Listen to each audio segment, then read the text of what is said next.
તાજેતરની અંદર જ ગુરુહરિ મહંત સ્વામી અમદાવાદની અંદર બિરાજમાન હતા. સૌને ખબર છે કે મહંત સ્વામી ખૂબ ઓછા બોલાશે, પણ ક્યારેય એમની દ્રષ્ટિમાંથી તમે ચૂકી જતા નથી. મહંત સ્વામીના દર્શન કરવા માટે સમગ્ર ગુજરાતના BSF ના chief IPS officer Ajay Tomar આવ્યા. મહંત સ્વામી જોડે બેઠા, વાતો કરી. મહંત સ્વામી હાર્ડલી સ્પોક અ વર્ડ, પણ જ્યારે તોમર સાહેબ ગયા, બીજે દિવસે સવારના 6:30 વાગે એમનો ફોન આવ્યો. એક ગાંધીનગર વિશ્વવિહારી સ્વામી ઉપર, પછી મારી ઉપર, અને મને કહે કે સ્વામી, કે મેં મહંત સ્વામીના દર્શન કર્યા, એમના ચહેરા ઉપર એટલો આનંદ, એટલો સંતોષ, એટલું સુખ હતું, મેં ક્યારેય કોઈ મનુષ્યના ચહેરા ઉપર આવું જોયું નથી. આ એક અનુભૂતિ છે. એનું કારણ છે મહિમા. જેમ ભગતજી મહારાજને દરેકનો મહિમા હતો અને ઉત્તરો ઉત્તર ગુરુ પરંપરાને, એમ પ્રમુખ સ્વામી મહારાજના જીવનમાં પણ હરિભક્તોએ જોયું છે, અનુભવ્યું છે, ચાખેલું છે કે સ્વામીને કેવો મહિમા. સારંગપુરનો જ એક પ્રસંગ કહું કે બાપા સારંગપુરમાં બિરાજમાન હતા. હજુ એમનું વિચરણ ટુકડે ટુકડે ચાલુ હતું. એની ઝાઝી બીમારી નથી, પણ સ્વામી કોઈ કારણોસર સારંગપુરની અંદર 101 દિવસ રહ્યા હશે. એમની રૂમની અંદર નારાયણ મુનિ સ્વામી અને જ્ઞાનેશ્વર સ્વામી અને હું, અમે 3 જણ બેઠા હતા. ધીરે રહીને એમની મૃદુ ભાષામાં નારાયણ મુનિએ કીધું કે બાપા 100 મહિના 100 દિવસ સારંગપુરની અંદર થયા. એટલે બાપા આમ જોવા લાગ્યા, બોલે નહીં. બાપા છે ને જોવે કે દોર ક્યાં જાય છે, વાત ક્યાં જાય છે. એટલે સ્વામી આમ જોવા લાગ્યા. પછી નારાયણ મુનિ સ્વામી કે બાપા આમ પાવ્યું ને તો હવે સારંગપુર જ રહો. હજુ સ્વામી આમ વિચારતા હતા શું બોલવું. એ દરમિયાન મેં ઉમેર્યું, મેં કહ્યું કે બાપા, કે હવે હમણાં જ થોડા સમય પહેલા આત્મસ્વરૂપ સ્વામીનો દિલ્હીથી ફોન હતો, અને આત્મસ્વરૂપ સ્વામીએ પણ કહ્યું કે બાપાને કહેજો કે હવે શાંતિથી સારંગપુર રહે. સમગ્ર સત્સંગ સમુદાય વારાફરતી બાપાના દર્શન સમાગમ કરવા આવશે. એટલે હવે સ્વામીએ કઈ ફરવાની જરૂર નથી, સત્સંગ એમની આજુબાજુ ફરશે, બાપા સારંગપુરમાં રહે.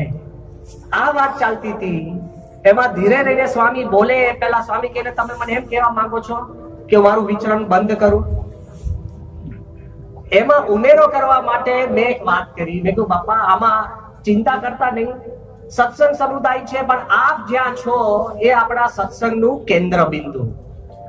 અને વાત કરી કે બાપા એક પુસ્તક ડોમિનિક લાપિયરે પુસ્તક લખ્યું છે, ફ્રીડમ એટ મિડનાઇટ. જ્યારે ભારતને આઝાદી મળી હતી, એનું બહુ અદ્ભુત પુસ્તક લખ્યું છે. અને પુસ્તકની અંદર પહેલા 8 પાનાની અંદર લેખક લખે છે કે wherever Gandhi was, it was said to be the capital of India. જ્યાં ગાંધી હતા એ સ્થાન ભારતની રાજધાની ગણાતી.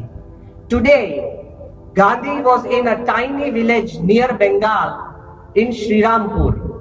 એક નાના સામાન્ય મામૂલી ગામમાં ગાંધી શ્રીરામપુરની અંદર હતા, અને એ ભારતની રાજધાની કહેવાય. ભલે 30 કિલોમીટર દૂર કોઈ ટેલિગ્રાફ કે કોઈ ટેલિફોન મળે, પણ ગાંધી જ્યાં તે ભારતની રાજધાની.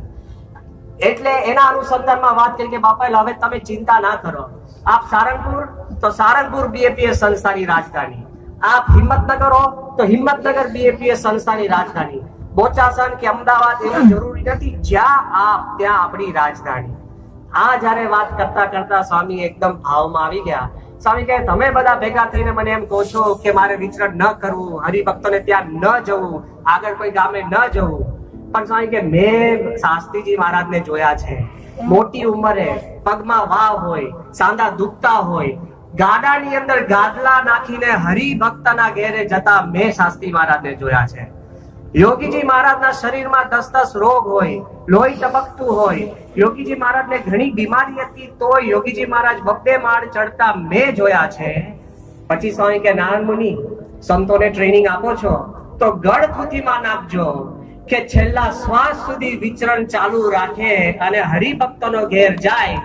અને પછી મારી સામે જોઈને કહ્યું કે તું રાજધાની વાત કરે છે ને, તો હું તને કહું કે આપણા હરિભક્તના એક ઘર એ અમારી રાજધાની છે. આવો મહિમા પ્રમુખ સ્વામી મહારાજને એક એક હરિભક્તના ઘરનો હતો. તો હરિભક્તોનો કેટલો હશે? આપના ઘર મંદિરમાં તો સદા પ્રકટ રહે, પણ આપના ઘરમાં, આપના કામમાં, આપના શ્વાસે શ્વાસમાં પણ સત્પુરુષ ને એવો મહિમા હતો. અને આજે પણ મહંત સ્વામીને આપણે જોઈ શકીએ છીએ. હરિભક્તોનો કેટલો મહિમા. 2016 ની અંદર ભાવનગરમાં રૂટિંગ ની અંદર મહંત સ્વામી ઠાકોરજીના દર્શન કરી અને પોતાના ઉતારામાં જતા હોય, એકદમ ધીરે ધીરજથી એક એક હરિભક્તની આંખમાં આંખ ઓરવીને મહંત સ્વામી પસાર થતા. પહેલે દિવસે, બીજે દિવસે, હવે કેવું છે, કાર્ય એકનું એક, ક્રિયા એકની એક, અને હરિભક્તો પણ અત્યારે આ સભાનો ફોટા પાડું ને તો છેલ્લા 10 ફૂલદોલમાં આવી રીતના જ બધા બેઠા હશો. આગળ વાળા આગળ ગોઠવાઈ જાય, પાછળ વાળા પાછળ હોય, પેલા મોડા આવે કે વહેલા આવ્યા હોય, એક જ દેખાય. એટલે સંતોએ મહંત સ્વામીને કીધું કે સ્વામી આપણે ઉતાવળ કરીએ, ધીરે ધીરે જવાની જરૂર નથી. આ એના એ જ હરિભક્તો છે. મહંત સ્વામી કે એના હે હોય તો શું થયું? 1000 વાળા હરિભક્તોના દર્શન કરીએ તો પણ ઓછું છે. મહિમાની સુવાસ અને મહિમાની મહેક. ઇન્દોરની અંદર મહંત સ્વામી હતા અને ત્યાં દિલીપભાઈ રાઠોડ કરીને એક ભક્ત, એનું મકાન ત્યાં પધરામણી કરીને એમને કહ્યું કે મારું બીજું મકાન છે. વાતમાં મહંત સ્વામીને ખબર પડી કે એક જ કુટુંબ 35 જણનું 3 માળમાં રહે અને એક રસોડે જમે. હરિભક્ત, પ્રેમાળ, સંપેલા, એમના આગ્રહ વગર પણ જયારે સદગુરુ સંતોને ઉપર નીચે ન ચડાવવા ઉંમર થઈ છે તો પણ મહંત સ્વામી એક એક રૂમ, એક એક ખંડ છે અગાસીમાં ફરીને જયારે નીચે ઉતર્યા, સંતોએ પૂછ્યું કે સ્વામી આવું કેમ કર્યું? મહંત સ્વામી કે આપણા હરિભક્ત છે, સંપીને રહે છે, તો ખૂણે ખાંચરે નહીં, છેક એક એક જગ્યાએ જઈએ ત્યારે આપણને સંતોષ થાય. આવો મહંત સ્વામીને હરિભક્તોનો મહિમા છે. અને હકીકતની અંદર ગુણાત્યાન સ્વામીએ કહ્યું કે જ્યારે એક એક હરિભક્તના દીકરા સામે જોઈએ છે એમાં અવતાર જેટલું ઐશ્વર્ય જોવામાં આવે છે.